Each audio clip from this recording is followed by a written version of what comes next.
Food is life. Food is life. Ito po ay nilagang saging na saba. Hinog po siya.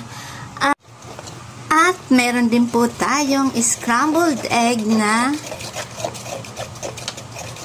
gagamitin para po dun sa kanya pag nabilog-bilog na po siya.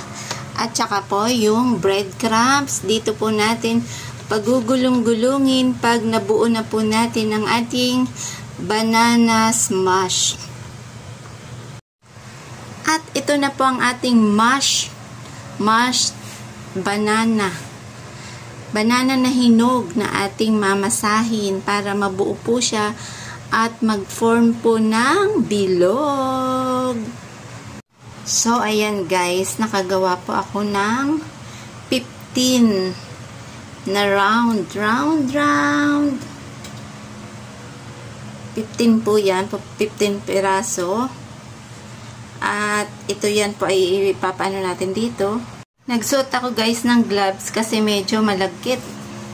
Maangkapit sa kamay. Kaya naman, so itong bilog na ito guys, ay pwede nyo po yan lagyan ng cheese sa loob. Kung mahilig po kayo sa cheese, pwede po kayo maglagay ng cheese. Optional din naman po, depende sa kung anong gusto nyong ilagay. Pwede rin pong langka or kung ano man na pwedeng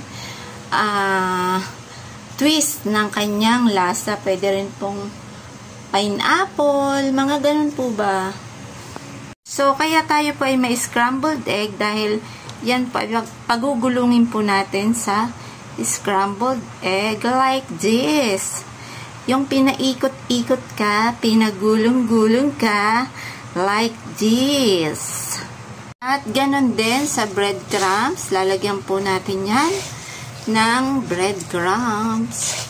Para kumapit po ang breadcrumbs, yan po yung purpose ng scrambled egg, para kumapit po sa ating banana.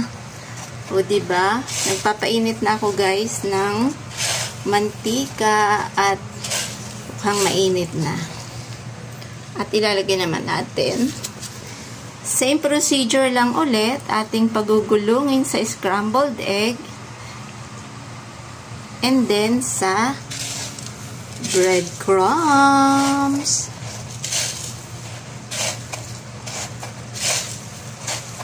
O diba, ganito lamang guys, explore tayo ng ating mga foodies para may kakaiba naman at hindi lagi-lagi iyon ng iyon. O diba? Kaya naman, excited. Mainit na po ang ating oil, kung mapapansin nyo guys.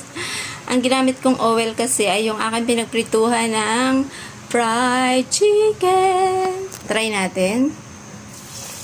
Wow! So, ito na guys, ang ating merienda. O, diba? O, diba? Ang ating banana rolled, crispy and crunchy.